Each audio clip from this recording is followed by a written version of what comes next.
Merci pour le propos liminaire. J'entends ce que vous dites sur les problèmes de remplacement et je ne le nie pas. Il est évident que la crise sanitaire nous met sous tension et qu'on doit évidemment faire le maximum pour faire face.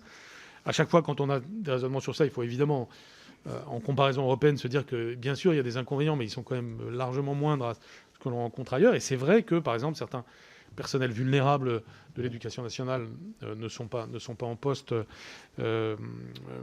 actuellement, qu'il y a eu toute une série d'inconvénients liés à la crise sanitaire. Bon, j'ai les chiffres pour les Bouches-du-Rhône, qui est qu'on est passé d'un taux de remplacement de 96,52% à 94,12%, donc il y a effectivement une baisse. Ça reste un taux qui reste fort de remplacement, mais c'est vrai que quand on a les exemples que vous avez donnés, alors le collège de Chartreux, j'ai aussi l'exemple sous les yeux.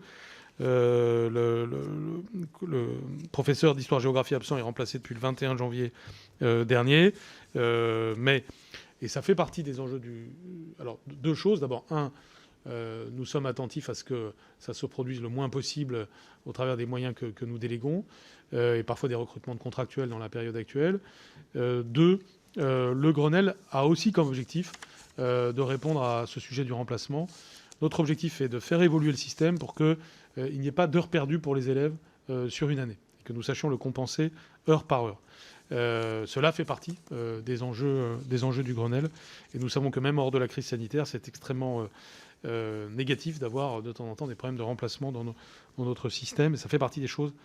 Quand je dis que le service public va s'améliorer au travers aussi de l'amélioration de la condition enseignante, ceci en fait partie.